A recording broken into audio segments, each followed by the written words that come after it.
Right, welcome to the Noble Corner. It's me, your host, Senior Nobleman, here to talk about the film, the TVs, the reviews, and just give you the news. Well, not the news so much, but my news on what I think of certain films and TV programs that I've been watching. So hey, we're back with another one, and today I am talking about The Gentleman. Yes, The Gentleman. 2019, Guy Ritchie's last outing.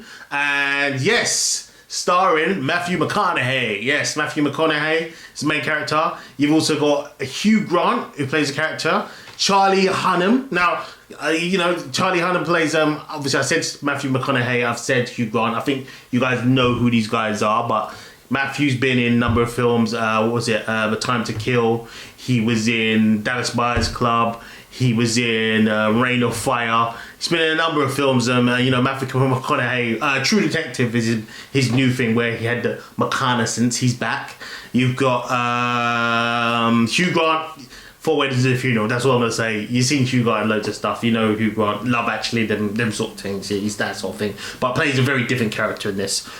Charlie Hunnam, who was in King Arthur, one of Guy Ritchie's not so great outings. He was King Arthur in that. He also was the main character in the Sons of Anarchy.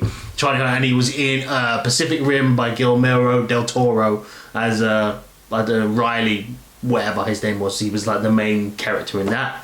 And you had other people in there. You had Henry Golding, who's in Crazy Rich Asians. He was in it. And you had Colin Farell. So quite an all-star cast.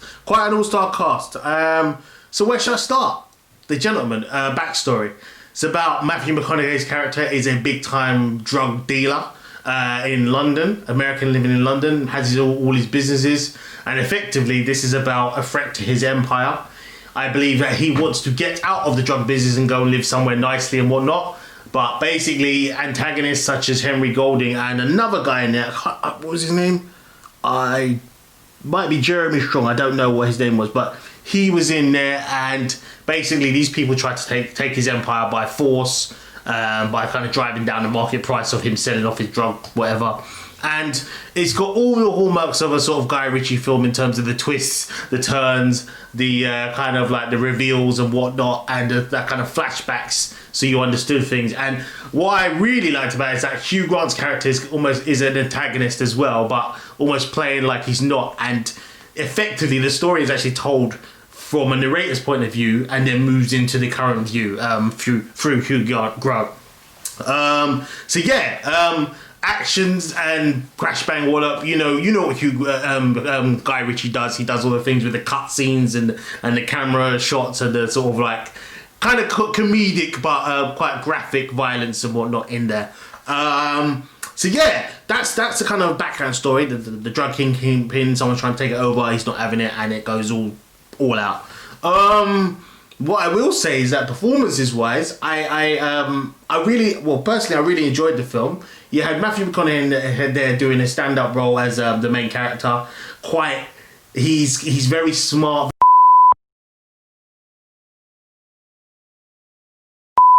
very sharp, but at the same time quite ruthless. That was kind of like conveyed through they tell a past story of him. You have Charlie Hunnam, who's his like lieutenant and general, who's very competent in his role. But I really think the stand-up performance for me was Hugh Grant. Hugh Grant's playing this kind of Cockney kind of private investigator who's just causing loads of trouble. And he's got a different accent. Not that he's not doing that, but he's doing his, "Hello, Charlie, where you come from? It's me." He does this kind of accent in it, but I'm not doing it good, but he does it really, really well. And I thought he was a standout performance in terms of this was a far different crime from what he's usually played, and it showed his kind of level of range, which I've seen in recent years of Hugh Grant.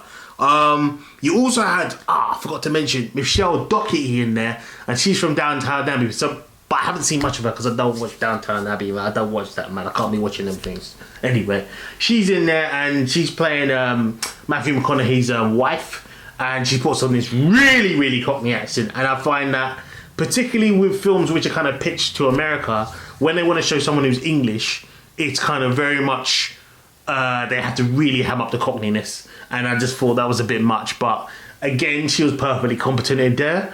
You had Colin Farell, who's now using his own accent, his Irish accent, He plays a decent character in there, and I liked kind of his setup. He's kind of like not an underling of Matthew McConaughey's character, but kind of finds himself in the service of Matthew McConaughey because of something else that happens. So the story, you got these actors that playing. It was a well cast thing, and Henry Golden in there is really good as well as a bad guy. And you can see a lot of Guy Ritchie's hallmarks in there in terms of who he chooses, because a lot of these actors he's actually worked for before in the past. But everyone did a pretty good job.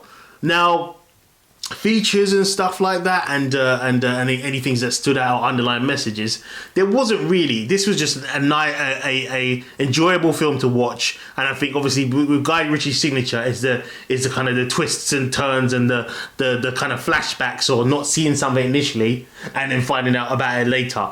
And this, you know what to expect from a Guy Ritchie film, and so to be honest, I enjoyed watching it. It was shot well, very clean looking, and also being set in London, hometown, where I was born.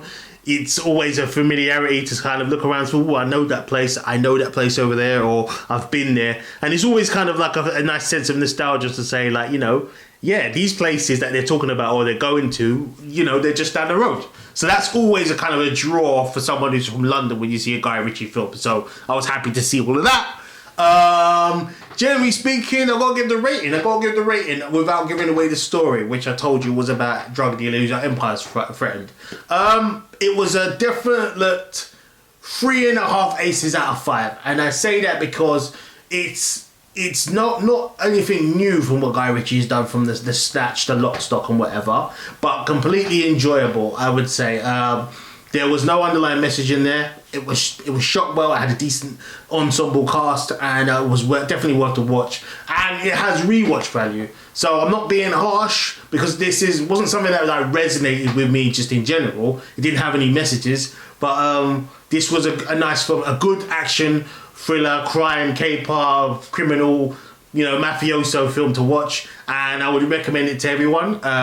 The Gentleman came out 2019 by Guy Ritchie, and again, it's the same formula, but again, you know what you're in for. So 3.5 aces out of 5 for The Gentleman. Enjoyed it. Definitely go and watch it if you get time and whatnot. So that has been my review on The Gentleman, and I've been your host, Senior Nobleman, with another one of the Noble Corners. Don't forget to like, subscribe, and get the notifications, because I'm going to be talking about all these films up in here. Anyway, I'ma see you. Peace.